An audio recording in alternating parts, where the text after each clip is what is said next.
Magandang buhay mga ka-Taiwan. Ay mali pala, magandang buhay mga kamami. At yan nga, yun na yung update sa akin. Malaki na nga ang tiyan ng ating Inday Dora. Hello! Doon sa mga nag-ano nga pala, nag-chat sa akin, update daw. Ayan guys, 5 months na yung tiyan ko. And then, malapit na ako umuwi guys. Yan, malapit na tayo umuwi. Yan, sorry sa mga hindi ko na-update. Kasi nakakatamad talaga guys dito ngayon kasi masyadong malamig. Sobrang lamig dito. Kaya nga ngayon guys, lagi lang kami dito sa kwarto. Then, yan si Ama, tulog-tulog lang kami. Hindi ko na rin siya masyado guys binubuhat. Kasi nga, syempre bawal naman dahil buntis tayo.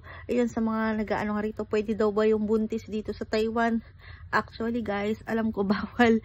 Pero yung amo ko, napakiusapan ko lang din sila na na mag-stay pa ako dito para makapag ng pampanganak yun. Ayan, pasensya na kayo, nakahiga ako kasi hindi ko talaga kaya, nakakumot ako kasi doble pa nga yung kumot ko kasi sobrang ginaw ngayon dito sa Hsinchu. Ewan ko, lahat naman siguro maginaw dito sa Taiwan, kaya lang, ewan ko, umuulan din sa labas guys, lumabas ako kanina. And then, yun, may binili lang ako na konting kutkutin kasi nga hindi matigil ang bunga ako kakakain. Yun lang naman ginagawa ko dito. Sa cellphone, nag-Netflix, tapos, ayan, yun lang yung naging libang ako. Tapos, tamad na tamad ako, guys. Ewan ko ba. Pero naligo ako, guys. Tamad lang talaga ako magsuklay. Na ngayon, every 2 days ako naliligo. Nakakahiyaman. Yun talaga, hindi ko alam kung bakit. Ginaw talaga ako. Tamad na tamad ako maligo. Kaya, ayan. Ganyan lang yung naging buhay ko. Tapos kakain, matutulog. Ayun. Ang bait naman yung amo ko. Hindi naman nila ako inaano na. Basta yun sa trabaho guys. Yung mga light lang na trabaho yung ginagawa ko. Pagwawalis, paglilinis sa labas, yung paghuhugas ng pinggan. Sa paglalaba guys. Nakita nyo naman yung paglalaba natin is lang. Hindi naman ako nagkukusot dito kagaya sa Pilipinas. Talaga naman sa Pilipinas, hindi talaga ako naglalaba. Naglalaba ko pa unti-unti lang yun. Dito, yung ginagawa ko guys, di ba, pagkasalang sa washing, iaangat ko na lang siya, tapos ihahanger ko na lang siya. Yun lang yung ginagawa ko.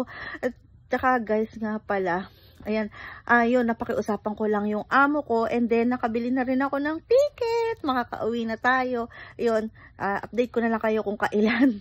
Tapos guys, maaga yung naging booking ko ng ayan, sabi ko lang sa inyo, after Chinese New Year ako uuwi. Ayan, makaka-Chinese New Year pa tayo, makakaampaw ba tayo, diba? Napakatalino talaga, charis.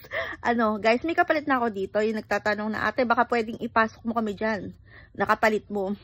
Guys, ayoko kasi mag-recommend, nakakahiya kasi baka minsan kasi pag nag-recommend ka, diba? Yun. Pero kumuha na sila ng bago kong kapalit, which is Indonesian yung papalit sa akin dito.